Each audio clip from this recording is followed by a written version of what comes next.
night sky hanging like a star. I cling to a dream, a happy dream.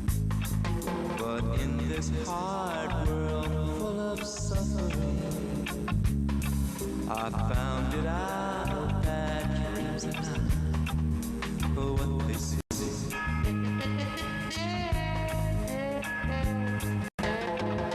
Let us live as one. We'll be forever young. Give us peace. Let us live as one. We'll be forever young. Give us peace.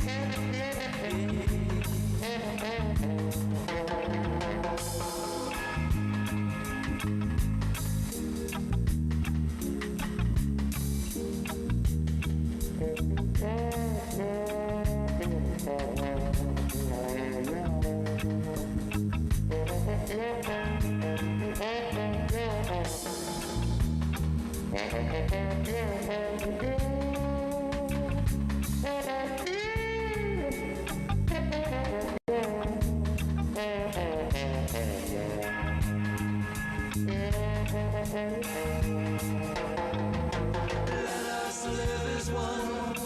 We'll be forever young. Give us peace.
Recording in progress.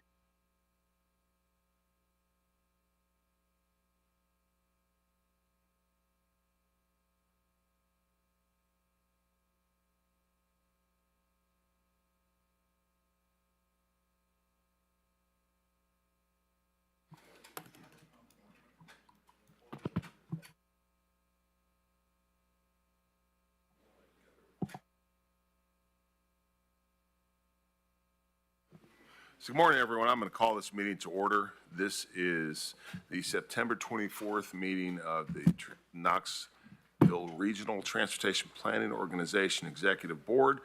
The first order of business is the termination of a quorum. So could we please call roll? We still have a couple people coming in. Okay, I'll call the elected or appointed official's name, and if you're serving as a proxy, if you'll please answer with your name. Mayor Tanya Martin. Mayor Tony Akins. Yes, Amber Scott Kelso for Mayor Tony Akins. Mayor Roland Bradshaw. Billy Pickle, Loudoun County Road Superintendent for Mayor Bradshaw. Mayor Scott Burton. Larry Gann for Scott Burton. Mr. Troy Ebert. He's on his way. Stuck in Okay. traffic. Mayor Terry Frank. Mayor Warren Gooch. Mayor Jeff Harris. Mayor Glenn Jacobs. Here. Mayor India Kincannon. Tom Claybo for Mayor Buchanan. Vice Mayor Tommy Smith. Andrew Roberto for Vice Mayor Smith. Mayor Ed Mitchell. Don Walker for Mayor Ed Mitchell. Commissioner Gina Oster. Here. Commissioner Harold Pittner. Trustee Justin Biggs. Mr. Isaac Thorne. Here. Mayor Larry Waters. James Temple for Mayor Waters. Mayor Andy White. Brian Boone for Mayor Andy White. Mayor Ron Williams. Mayor Williams here. Dallas, did you get me for Mayor Martin? Sorry. I will, Thanks. yes. That's 14 present, sir. And I think that covers all the participants, correct? As far as introduction participants. Okay, so is there anyone on Zoom that we need to recognize? Okay.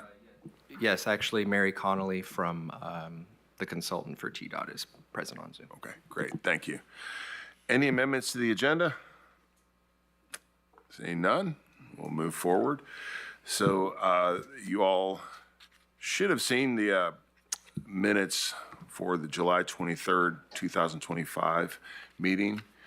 Is there a motion to approve? So moved. So moved. Second. Is there any discussion about that? All right, seeing none, all in favor, please say aye. Aye. Any opposed? Motion carries. Doug, I'm going to turn it over to you for the Federal Transit Administration FY25 program of projects. All right. This is, can you hear me?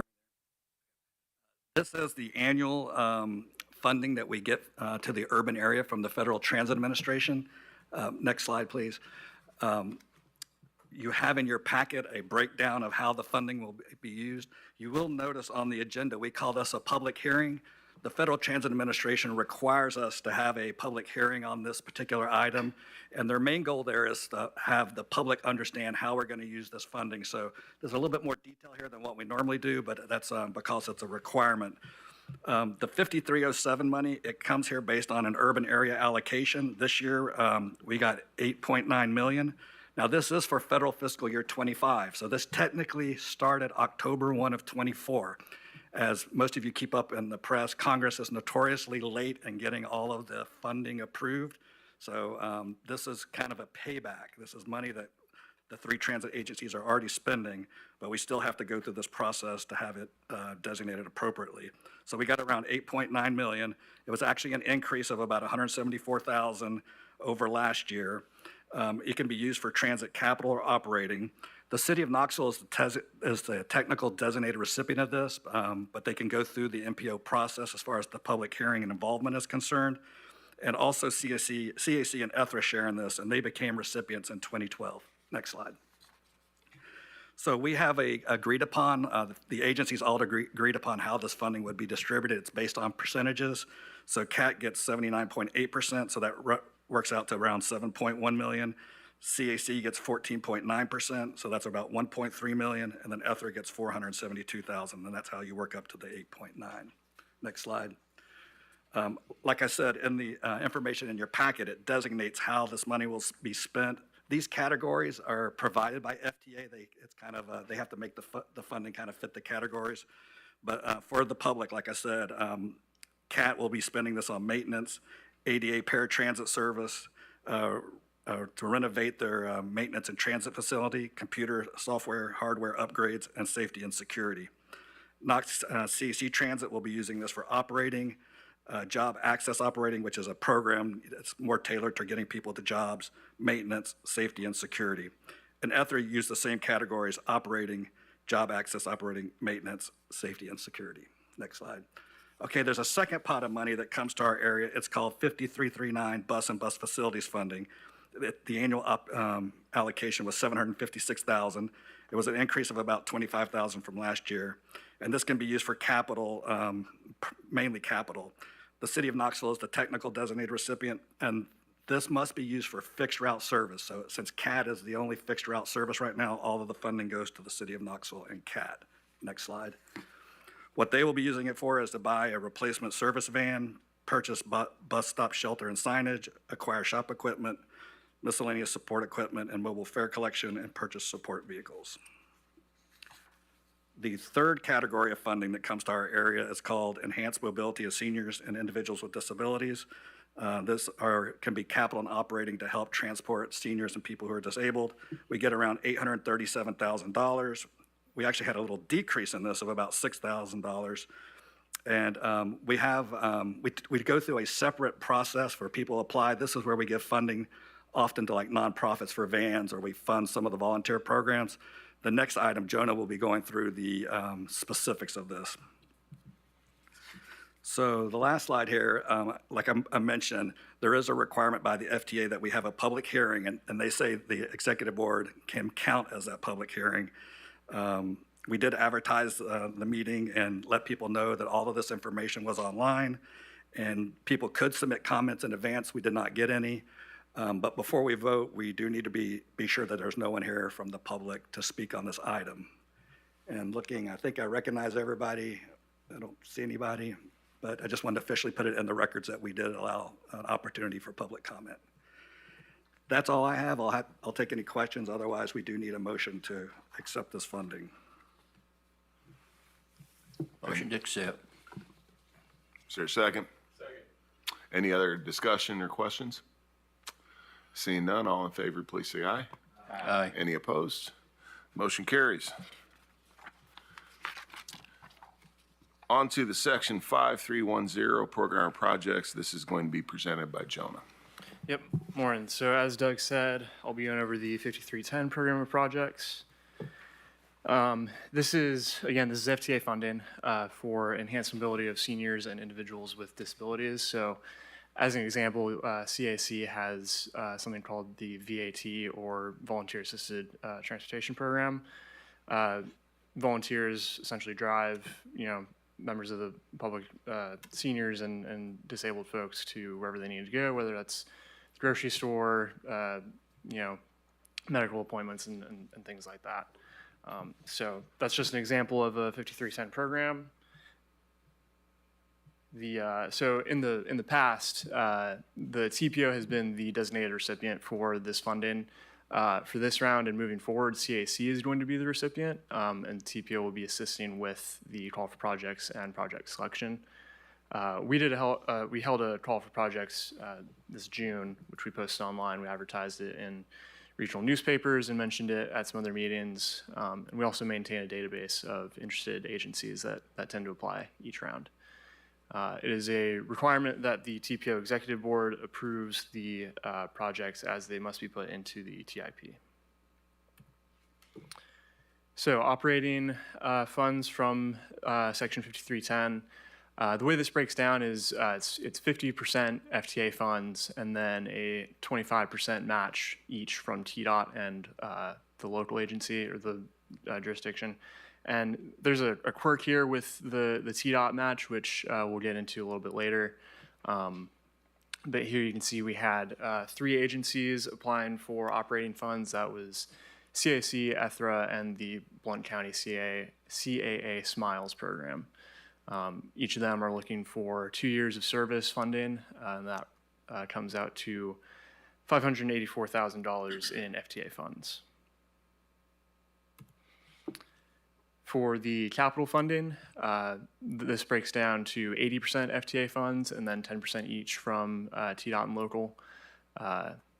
We had several agencies applying, each totaling $918,000. Each of these are looking for 2 to 3 accessible vans. And then Knox CAC is also looking for funding for their mobility management program, and that's 2 years of service there. So again, that's $918,000 total in FTA funds. So in total, we're looking at just over 1.6 million in federal funding, and that'll come out to just under 2.5 million when it's matched. Part of this is 166,000 in administration, which would be 2 months or 2 years of administration going to CAC. So that quirked with the TDOT match. Like I said, TDOT typically provides half of the local match, but they don't actually commit to that until FTA has approved the grant. So technically, the applicants are committed to providing the full match until TDOT can step in and provide half of that local match. So if there are any questions or comments, I'd be happy to answer those. I did have one comment I wanted to bring to your attention. We did have last time we funded a program called Sevier County Live It. They're a volunteer assisted transportation program. And if you remember, our urban area shrunk in the Sevier County area. It pulled back to the Knox County line. So they're technically now out of our urban area. So I tried to go through FTA and TDOT to see if there was any way we could get around that, but they're now in the rural area. And TDOT gets the 5310 funding for the rural area. So they have a similar program. They'll just have to apply through the TDOT program. But I did want to make you aware that we usually can fund everybody that applies to us, but that was one time we had to tell them we couldn't fund them, and that was just by definition of the urban area boundary by the census.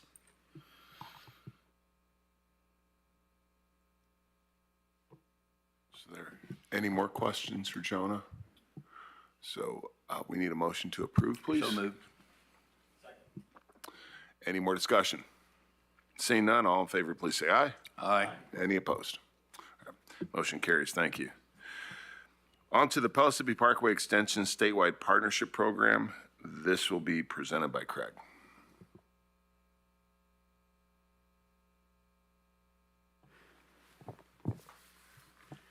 Thank you. This is a presentation again on a project that has been regionally prominent for some time. Obviously, a project that has history going back. I don't need to give a lot of preface on what the nature of the project is. Extending that, this is a project that was in the TDOT 10-year plan, but was further out. A local priority was advancing the right-of-way schedule on a quicker timeline than what the TDOT 10-year plan had accommodated.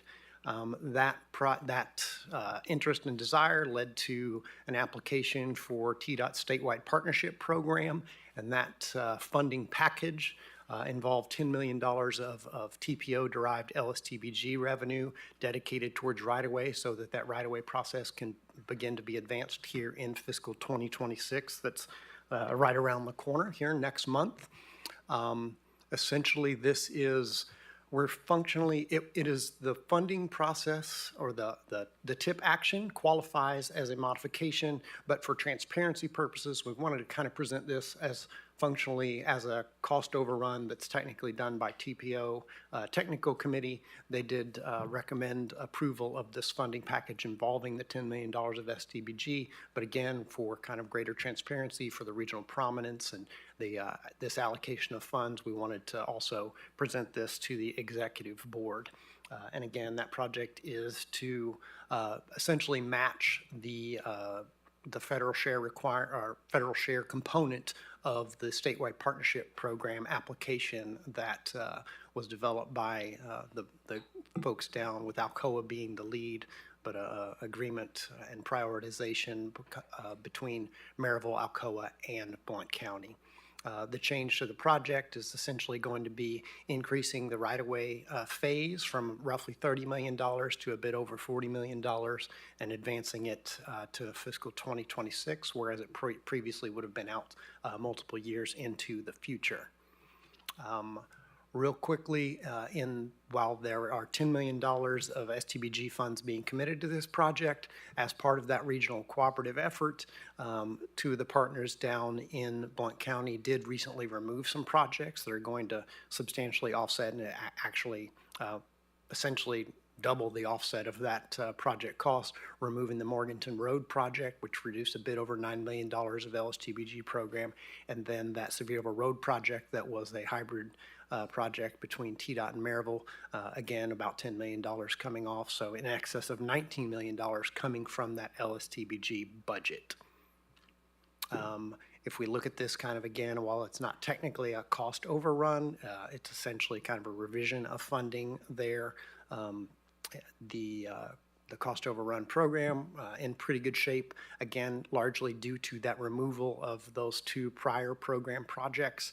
We still have a LSTBG reserve balance after this approval of about $12 million. And of course, we're wrapping up the current TIP as we speak, and we'll be transitioning to the new one, which is the next presentation. And we're in a pretty good financial position for those dollars. There's just another way of looking at that. Again, this is a $10 million request. It's about 45% of that current projected reserve balance. But again, we really are in kind of the 11.9th hour of this existing TIP, and we'll be transitioning to the next one very shortly. I will pause if there are any questions or specifics about that. And Bruce Applegate from Alcoa here is also available to speak to any questions and maybe present some of the perspective from the regional priorities down in Blount County as well. Well, I'll be happy to keep it short and sweet, but very much appreciate the opportunity to speak before the executive group today. Again, my name is Bruce Applegate. I serve as the city manager for the city of Alcoa and as a representative of the three governments who are working on this project. I think most of the individuals in this room are experiencing, in some way, shape, or form, the growth across our metropolitan area that is impacting roadway needs throughout our commuting traffic public.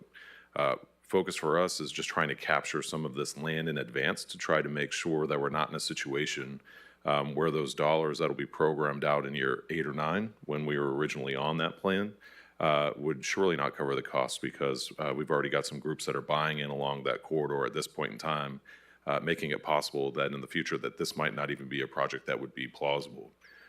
So again, we're very, very thankful for the TBO staff in terms of them working with us.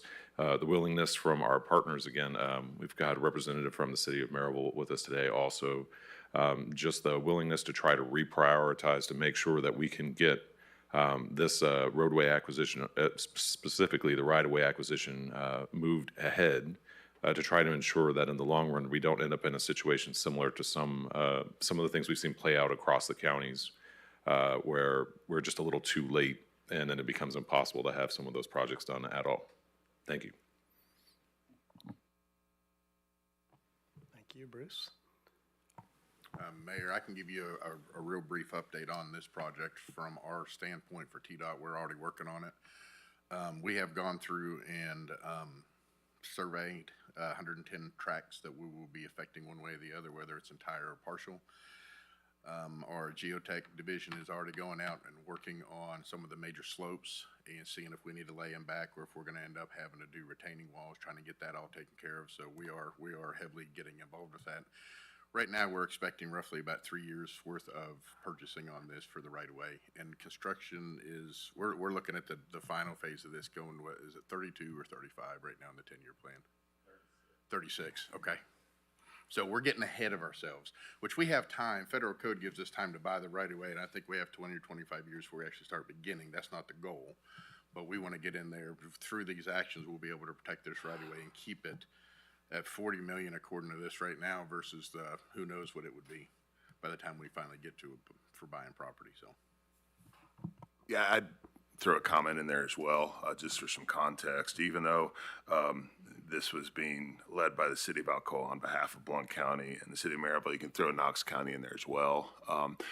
Our interest is we own a quarter of the business park, which is at the termination point of Pellissippi Parkway. And that, as we envision it, will be an economic development anchor, kind of that end down by the airport for everything happening in Oak Ridge.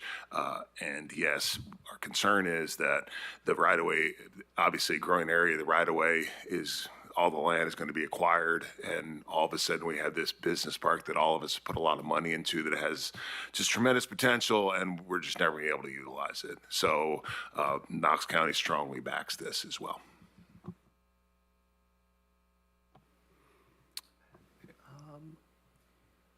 Really, Yep.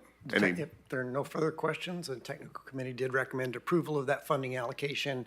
Process-wise, this would be a modification to the current tip that doesn't require further action. We can process that administratively at the staff level, and this funding is comprised in this fashion in the draft tip that's being presented as well. So, Any further questions or comments, or Craig?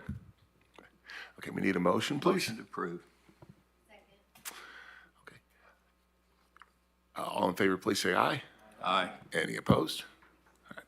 Motion carries. Thank you. And Craig, I believe you're still up I am. for the 2026-29 Transportation Improvement Plan.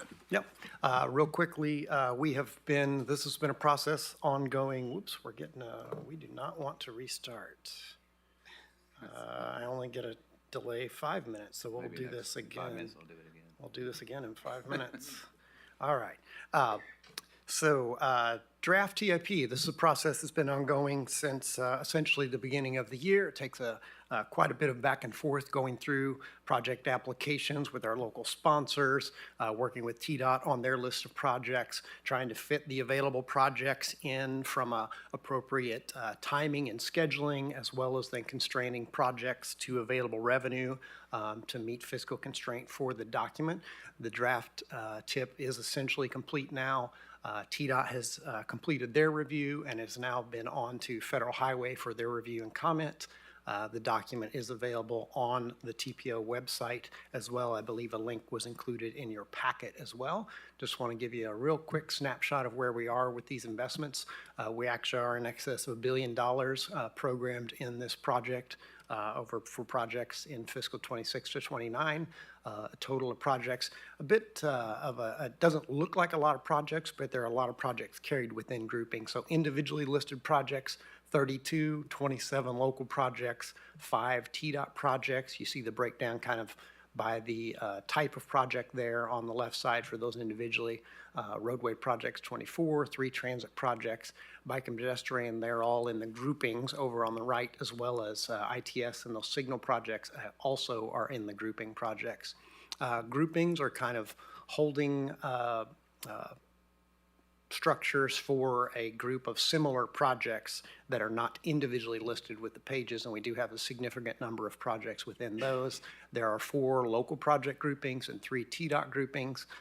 The bike and pedestrian grouping, as you see there, has 18 individual, primarily greenway projects that you see in there. Travel and congestion and clean air has 10 projects. A lot of times those are the ITS or signal improvement projects, things of that nature. Planning studies, a couple of small items there, and then preservation, operations, and safety grouping. That is a placeholder for local projects, none specifically listed in there at this point. Another way to look at that overview, while TDOT had 5 projects, I think, the overall, the nature of their projects being much larger in scale tends to put them on the heavy end of the lever as far as the dollar aspects. 69% of the program is in the TDOT projects, local agency projects, about 26%, and then public transportation down at about 5.3%. Another way to look at it as far as by project type, and these are kind of there's some fuzzy lines between these, particularly when you look at bike and pedestrian. While it might say 8.7% of the program, a lot of those projects that are in fact road widening projects are also going to have bike and pedestrian components within them as well. but road widening looks at about 50% of the program, new road projects 19%, and as we go on down to bike and pedestrian, road operations and maintenance, public transportation, progressively fewer as we go down the list of project types. Again, speaking to fiscal constraint and hearkening back to that project that we just had, we're in, I think, a very conservative position as far as the amount of kind of reserve balances that we have that I think really may put us in a place to have a project call partway through this to kind of bring in new phases or potentially new projects. Or alternatively, if we continue to be in an inflationary environment, I think it puts us in a very good position to continue to be able to accommodate cost overruns on projects if we are so unfortunate that that continues to happen. I think Mike has the next slide speaking to conformity, which is an important part of that process. Yeah, I'll just jump in real briefly. As with any new plan update that we do, we have to demonstrate air quality conformity for that, since the area is still subject to air quality standards. For those counties shown on the right side of this slide here, we have the daily PM 2.5 standard. That's Anderson, Knox, Blount, Loudon, and a small part of Roane where the Kingston TVA plan is. And then for the 2008 ozone areas, the blue counties on the bottom map, Knox, Blount, and a small part of Anderson where the Bull Run plan is. And then there's this old 97 ozone standard that still comes into play a little bit. It's the larger area of Greene counties extending on beyond with Sevier and Jefferson counties as well. So this is included in the TIP as an appendix, and we were able to do this in what's called a short conformity format. This is because we're coming on the heels so soon after the Mobility Plan 2050 that you all adopted back in April. So at that time, we were already lining the projects up, knowing that this TIP update was coming down the line. So all the projects in the TIP are consistent in the right timeframes and descriptions as they were in the mobility plan. So with that, we were able to say what's called relying on the previous regional emissions analysis. The detailed analysis we did with the mobility plan still holds true for these TIP projects. For that 97 8-hour ozone standard, it's a little bit different. It's an older standard that came back into play, and it's a more brief process, really. We just have to demonstrate a couple of things that we're going through our interagency consultation and fiscal constraint. This does overlap with the Lakeway area MTPO, part of Jefferson County, so we'll need to coordinate still with them and have them adopt a resolution at their meeting coming up. But this has been through our federal review process, like Craig mentioned. It's now out currently for public comment. I think Craig has one last slide to talk about the schedule, but we're in public comment until around October 14th, and so you'll be hearing from us again next month when we do the final adoption of these plans. I'll turn it back to Craig. Thank you, Mike. And as Mike said, one last slide, just kind of looking at where we are on the schedule. Again, the federal highway review began on September 25th. We're reviewing the draft tip as it is right now.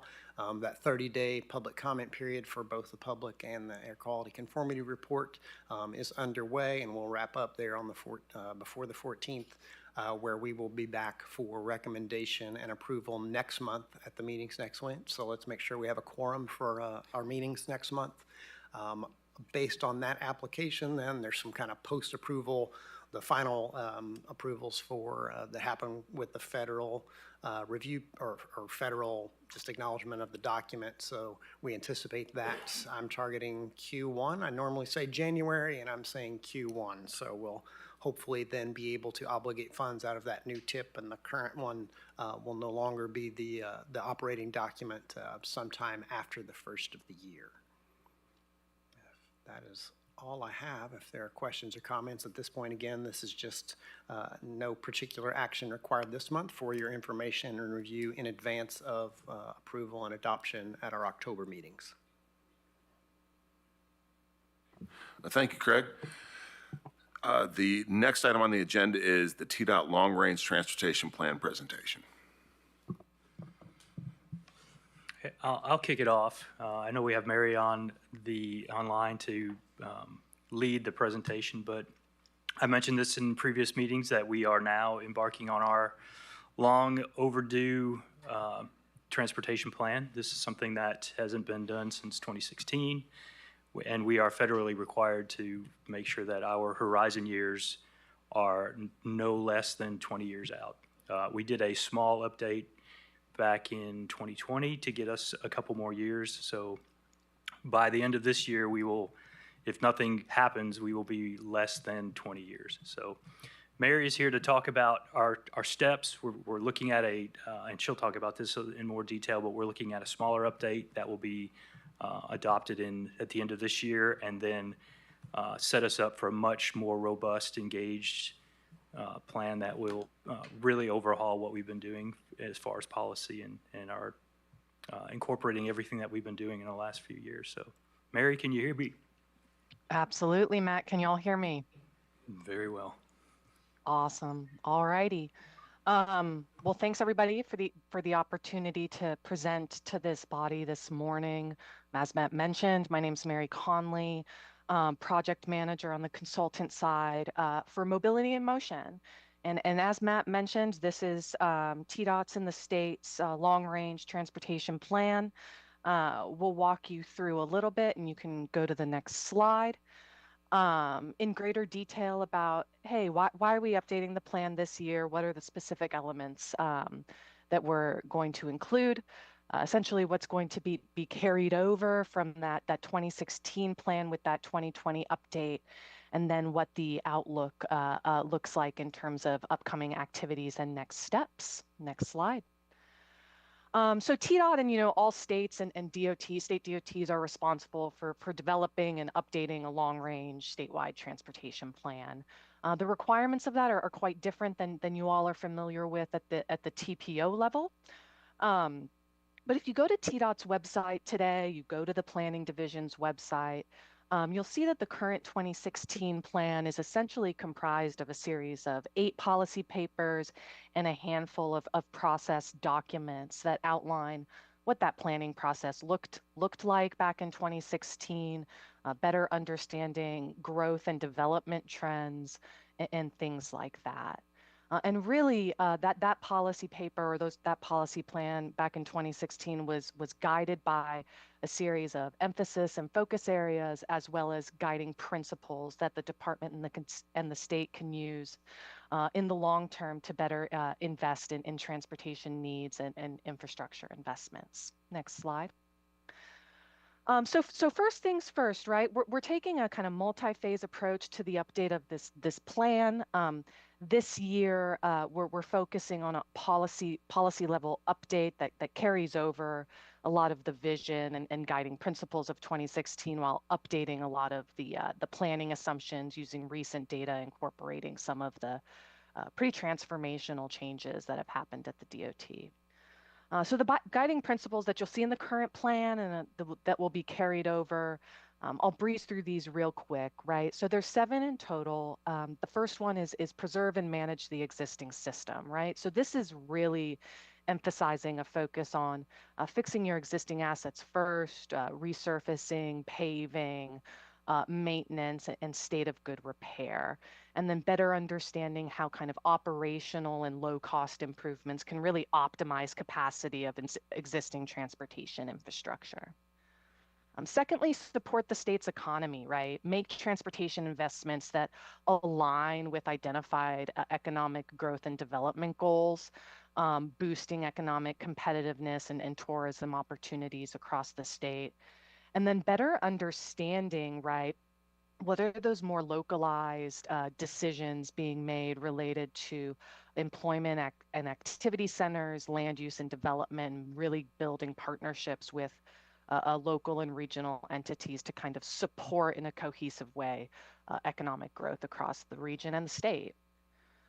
Maximizing safety and security, this is really chief of a lot of what we do at the state level, regional level, and local level with regard to transportation. So what sorts of policies and programs can be understood to reduce injuries and fatalities across all modes, vehicular, freight, bicycle, and pedestrian.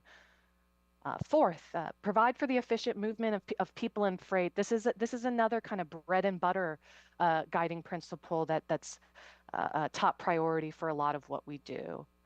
How do we optimize not only the movement personal vehicles and automobiles, but also freight and goods movement, as it's kind of critical to not only regional and state economies, but as well as the national economy.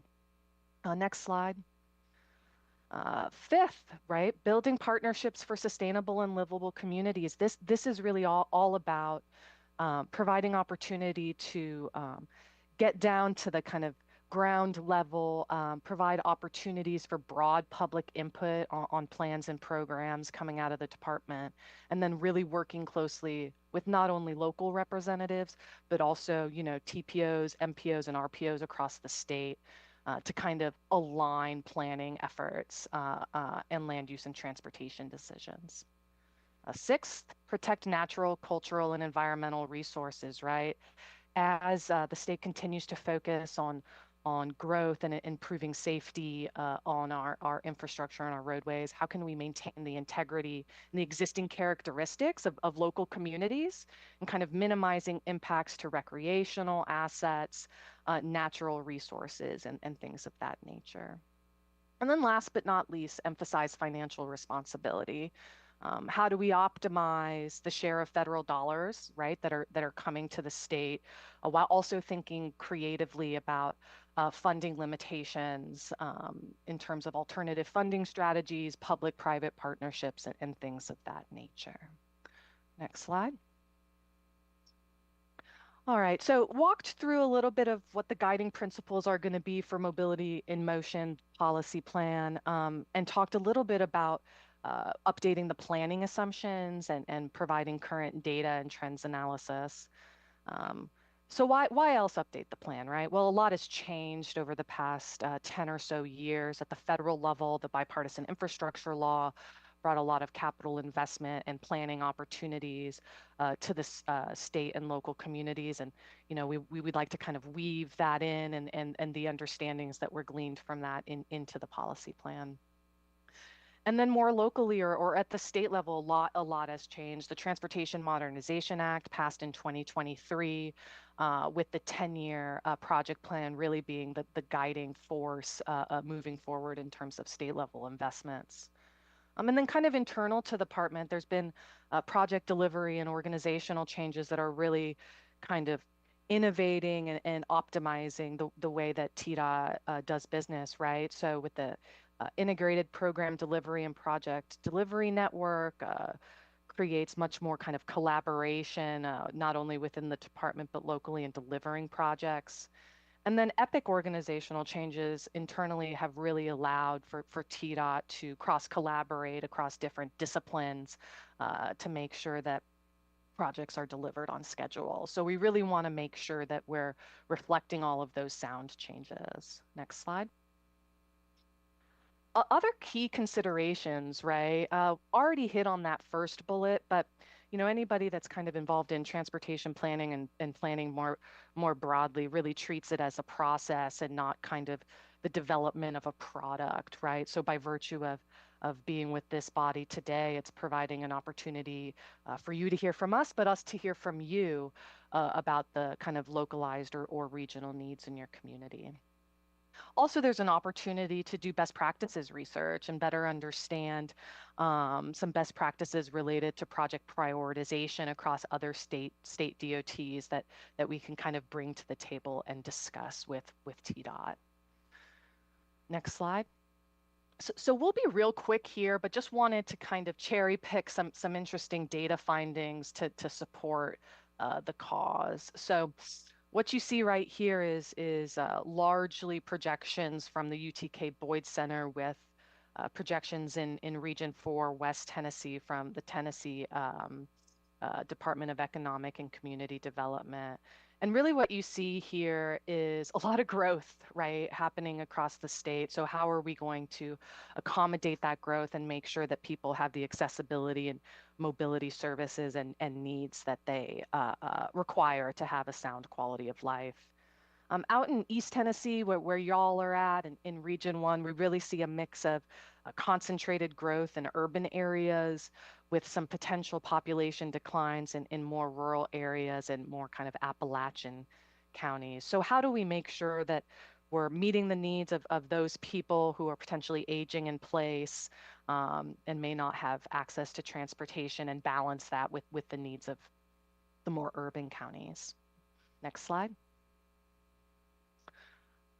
Also, it's always really good to kind of evaluate the safety and security concerns and trends that are happening across the state to better identify countermeasures and align with other efforts. So identifying opportunities to better understand where crash hotspots are across the state, and sound countermeasures to accommodate those. What you really see here is that there's a disproportionately large amount of crashes, right, in your more urban areas. But really, when you flip that to look at severity of crashes, you really see a different dynamic, and seeing more severe crashes in your more rural areas. So how do we better understand what's happening in maybe those low volume roadways versus those high traffic congested corridors? Next slide. Obviously, top of mind for the Knoxville region and the TPO is traffic, right? And how to accommodate traffic. You have the I-40, I-75 interchange that you can see pop up there, as well as when you head east, starting to see some significant congestion out in the Tri-Cities area. Next slide. And beyond just regular traffic and how we accommodate solutions at the operational level and the capital level to accommodate that, we really, ought to be playing nice with freight, right? Not only do we drive our personal automobiles and get inconvenienced by congestion, but we also have an expectation that our deliveries arrive in time, and that our retail stores have our stocks or our shelves stocked. So what you see here, obviously, Tennessee is a epicenter of freight and industry.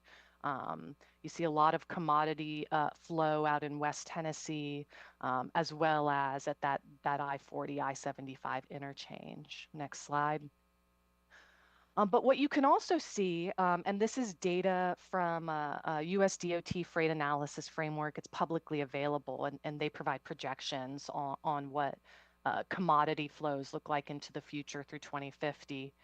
And we really see a pretty significant growth in commodity flows out in East Tennessee, heading east of Knoxville towards that Tri-Cities, up I-81.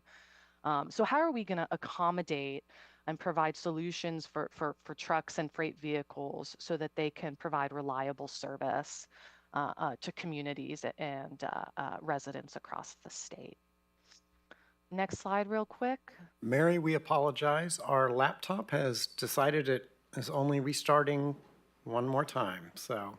Oh, no. That It's must have been what Craig was like. Yep. I think you were on the last slide. I believe you were on the last slide, but we're seeing what we can do here. Dallas to the Awesome. rescue, perhaps? Or just go on. I'm happy to go on, Mike, Yeah. if that's the, yeah, I okay. think proceed, yes. Awesome. Yeah, there was only one more slide, and it was to talk about what we have going on in terms of immediate next steps and upcoming activities. So we're currently in the process of engaging all of the state's MPOs, development districts, and RPOs to better understand what's top of mind for them in their regions, both from a transportation perspective and a land use perspective. We met with TPO staff earlier this week, and that should be kind of ticked off the box before the end of the month. We will have engaged all of the MPOs.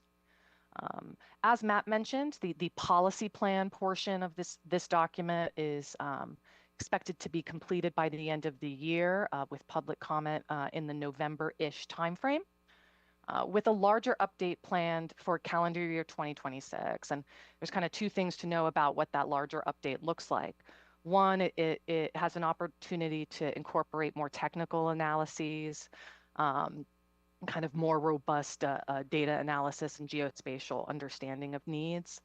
And then really we're going to be coming out to the communities in a much more robust fashion, better understanding from the ground level what their challenges are. So we anticipate coordinating with development district and MPO and TPO staff to make sure that we're tackling both of those tasks in a way that complements what you guys got going on at the regional level.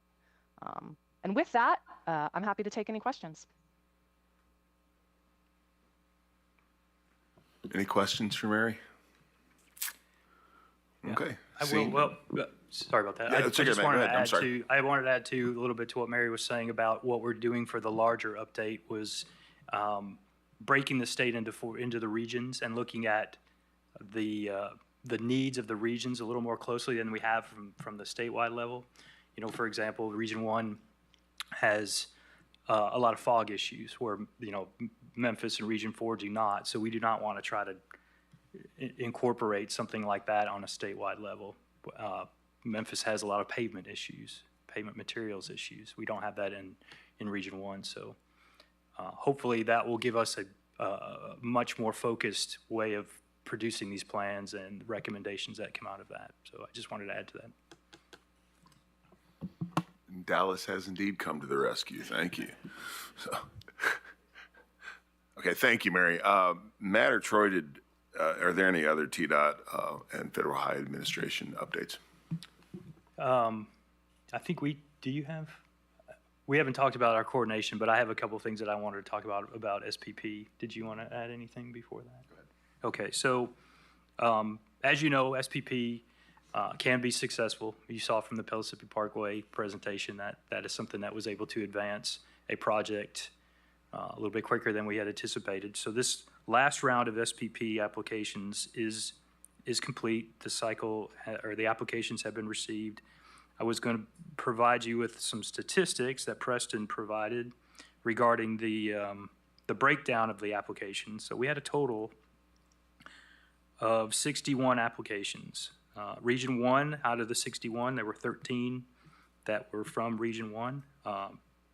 Knoxville TPO had 7 of those. I hope that each of those 7 were coordinated with the MPO. I don't have that breakdown of what the projects were, but I'm hopeful that we have been trying to stress that the TPO needs to be involved in that type of coordination, because if there is a commitment of local dollars or local federal dollars, that they are aware of that. So that is, I guess, all I really had. We have the transportation planning grant cycle is open. That is through October 31st. And I'm hopeful, I think we've received 8 at this point. I don't know exactly where those have come from, but. We do have 8. We don't have any within Knoxville yet. Okay. We got a month. So again, just to remind you what the planning grants are, they are a smaller, just I guess you could call it a discretionary grant, where it would utilize some of our state planning and research dollars to help produce plans, somewhat in a multimodal nature, but there have been projects like sign inventory, pavement, resurfacing plans. We've also had some corridor studies, multimodal studies. So it's really it's open to a lot of things. But if you are interested in that, again, the application, we can get you the link on the website to where those applications are. And again, it is open until Halloween. That is it for me. I wanted to add one more teaser for next October, or for the meeting here next month. Dexter has promised multiple times that he will be here to present on the Pell and the 75-40 joint study that we have going on. I believe there will be another meeting as well for elected officials coming up at the region. But just so everyone's here, don't miss it, because you want to get all the updates on what's going on, because I know that's a big one. And we need to, adopt a couple things. But Dexter has promised me multiple times he'll be around. So. Is that all? Okay, thank you all so very much. Doug, is there any other business? Just a few things. Though she arrived just a minute too late for her agenda item, I did want to recognize Donna Saunders came in from Sunshine Services. I think they have a few people there. We did approve your request for 2 vans, and then I didn't do it at the time, but Nancy Welch is the director of the CAC Volunteer Assisted Program. I wanted to let you know they appreciate the funding that comes through here, and they were in attendance to support that. So. The other thing, I'll have Craig talk about this a little bit. There's a regional pavement preservation workshop coming up on October 21st. Craig, I don't know if you want to.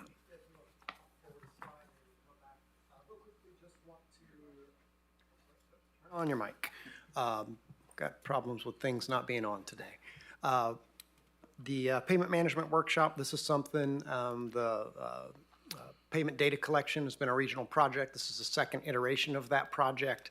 Just a real quick overview, about $1.6 million that's being advanced in the region to collect payment data for our partner agencies.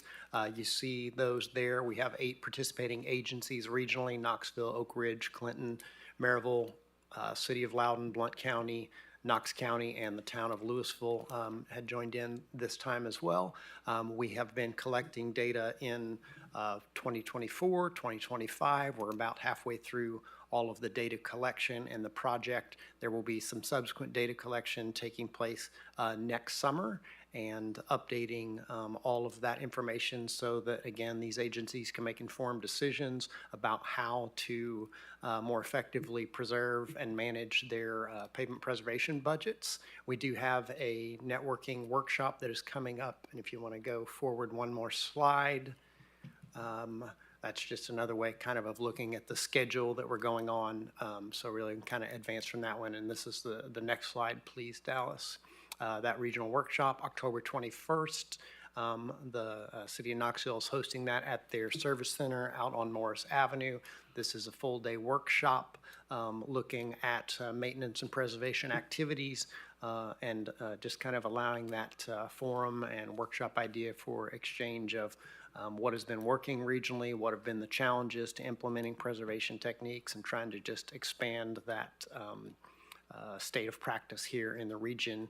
We do anticipate that that will largely be our public works professionals that are working on that, and that workshop is facilitated by our project consultants, Greg Duncan and Mark Gardner, who are, again, senior engineers with Applied Pavement Technologies, who is our partner on the project. So just wanted to kind of plug that one more time, and I suspect that folks from each of your agencies, or many of the agencies here, will be attending that workshop.